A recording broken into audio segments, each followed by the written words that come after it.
Hello guys, ചിക്കനൊക്കെ വറുത്തരച്ച് വെച്ചിട്ടുണ്ടെങ്കിലും ആദ്യമായിട്ടോ beef ഒന്ന് വറുത്തരച്ച് വെക്കാൻ വേണ്ടി പോകുന്നത്. അപ്പോൾ എങ്ങനെ ഉണ്ടാവും നോക്കാം കേട്ടോ. കഴുകി വൃത്തിയാക്കിയ ബീഫിലോട്ട് ഉപ്പ്, മഞ്ഞൾപ്പൊടി, മല്ലിപ്പൊടി, മുളക് പൊടി, ഗരം മസാലപ്പൊടി, ഇഞ്ചി, വെളുത്തുള്ളി, പച്ചമുളക് ചതച്ചതും കുറച്ച് വെള്ളവും വെളിച്ചെണ്ണയും കൂടെ ഒഴിച്ചിട്ടൊന്ന് വേവിച്ചെടുക്കാം കേട്ടോ.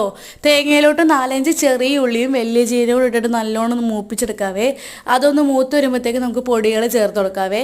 കുറച്ച് മഞ്ഞൾപ്പൊടിയും മല്ലിപ്പൊടിയും മുളക് പൊടിയും ആട്ടോ ചേർത്ത് കൊടുക്കുന്നത്. അതൊന്ന് മൂത്ത് വരുമ്പോഴത്തേക്ക് നല്ല മഷി പോലെ ഒന്ന് അരച്ചെടുക്കാം കേട്ടോ.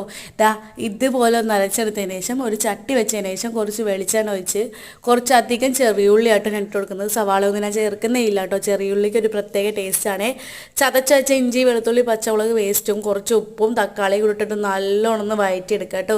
അതൊന്ന് വഴറ്റി വരുമ്പോഴത്തേക്കൂടെ ബീഫൊക്കെ സെറ്റായിട്ടുണ്ട് കേട്ടോ. അതൊരു കുളുകുളാന്നുള്ള തിള വരുമ്പോഴത്തേക്കും അരച്ച് വെച്ച മഷി പോലത്തെ അരപ്പും അത് കുറച്ച് വെള്ളവും കൂടെ ഒഴിച്ചിട്ട് ഒന്ന് കലക്കി ഒഴിച്ചിട്ട് നല്ലോണം ഒന്ന് വേവിച്ച് കുറുക്കി കലക്കി എടുക്കുക കേട്ടോ. ചില കറികളുടെ കളറ് കാണുമ്പോൾ തന്നെ നമുക്ക് അറിയാൻ പറ്റുള്ളൂ അത് എത്രത്തോളം ടേസ്റ്റ് ഉണ്ടെന്ന്. ഇത് അപ്പത്തിൻ്റെ കൂടെ, ചപ്പാത്തിൻ്റെ കൂടെ, പൊറോട്ടൻ്റെ കൂടെ എല്ലാത്തിൻ്റെയും കൂടെ പോയിട്ട് അടിപൊളി സാധനമാണ്. അപ്പോൾ എല്ലാവരും ഒന്ന് ഉണ്ടാക്കി നോക്കുക. അപ്പോൾ അത്ര അടുത്ത